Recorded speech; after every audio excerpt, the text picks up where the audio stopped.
Right, so the key of A flat. There's your block, A flat, okay, 4, 3, 2, 1, A flat, C, E flat, G, okay, in the left hand.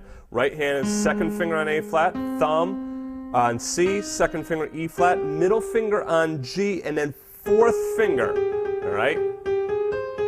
This is something to practice right here, just getting from that G to A flat, G with the middle finger, A flat with the fourth, cross under to the C with the thumb, and then up to the second with the on the E flat.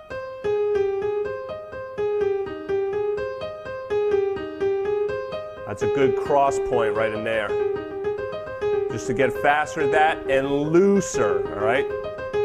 Nice and loose. So let me play this slowly for you.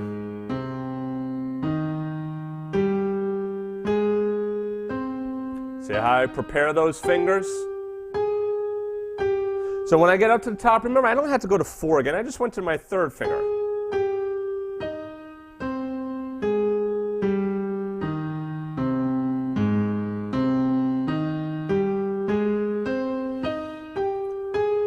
There it is, a little faster.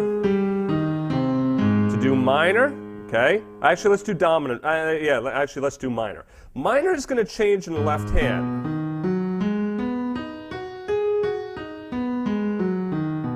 See what happens? I use my middle finger on A flat, thumb on C flat, fourth finger on E flat, middle finger on G flat, and then second finger on A flat. I think by this point you probably know why, because if I tried using my fourth finger there and second finger, you know, then I'd have to cross over my fourth finger over my thumb on 2 black notes. You could feel right there that feels kind of weird. And also, again, that thumb on the black note, normally not a good idea, all right? You can see that it's just not a very fluid motion versus that feels much more comfortable. Right hand, second finger thumb, second finger, middle finger, then fourth finger.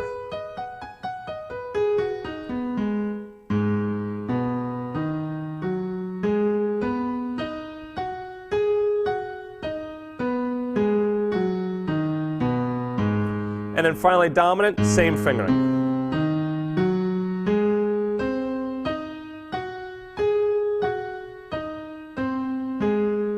So dominant, let me just go through the fingering again. Middle, this is left hand, middle, thumb, 4, 3, 2. 1, 4, 3, 2. Right hand, middle, thumb, 2, 3, 4. 1, 2, 3, 4. All right. Remember, it's always a good idea, you know, isolate. You know, just try isolating one part of the arpeggio. Ah.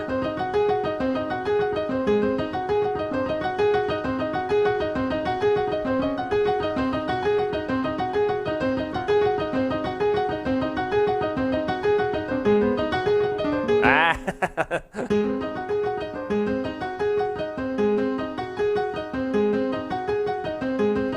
It's a good exercise just right there. But I wanted to show you something very challenging. Do the major scale in the right hand while doing the major 7th arpeggio in the left hand. So check this out. And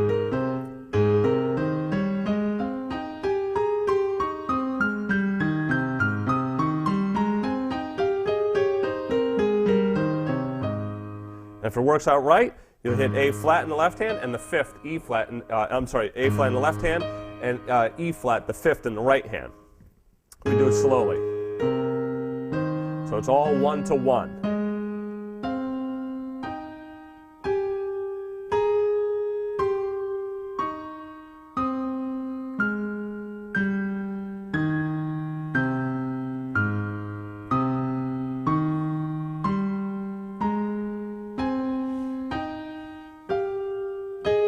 You can also check yourself there. You should get to the root in the 5th. They're going to be a little close for a second, then roots.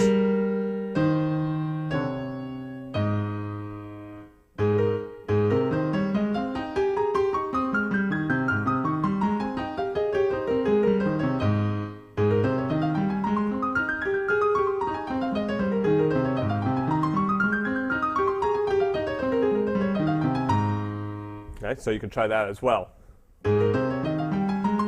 So it's 2 to 1.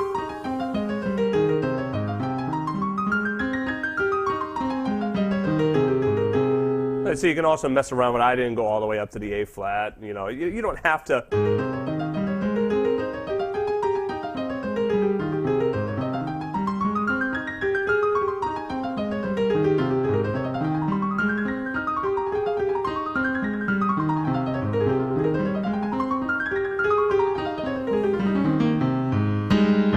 All right, left hand, you could do it in the left hand as well. That's pretty challenging. Let's see if I can do this here.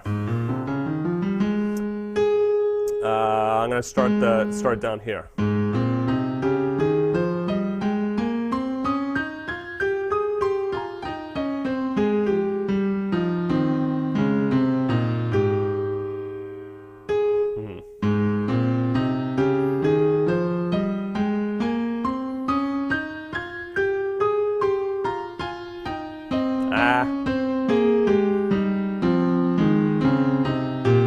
Yeah, there we go. Should end on the A flats. Let me do it slowly for you.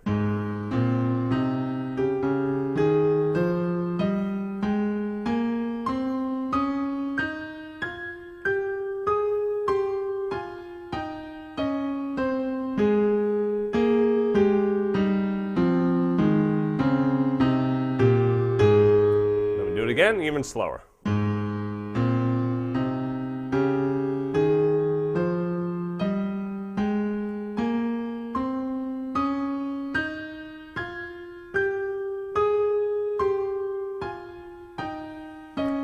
So look for those places where they come together.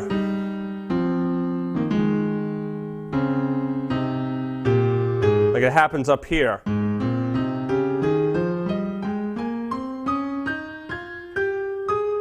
You get A flat and E flat.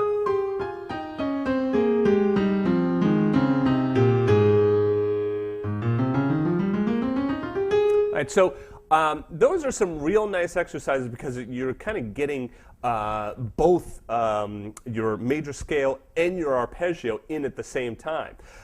What's nice as well is a lot of times when working like muscle groups and stuff, you'll work just one arm or whatnot rather than two together, because what happens is when you work both together like that, what ends up happening is that the other arm can actually help compensate.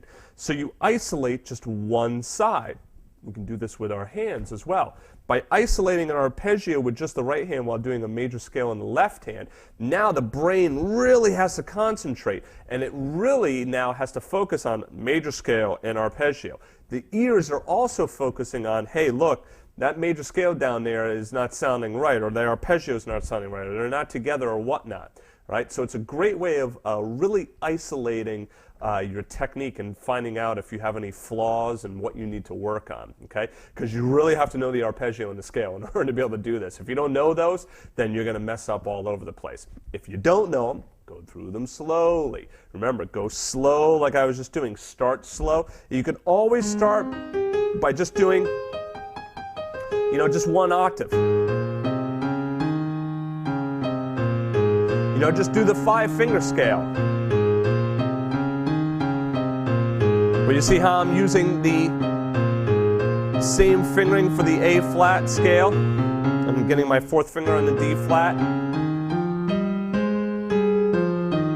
Then extend it out.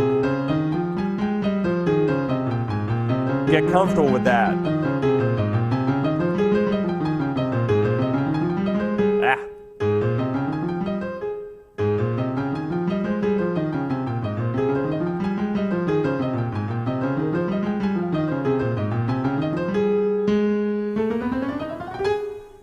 Okay, so see you in the next chapter.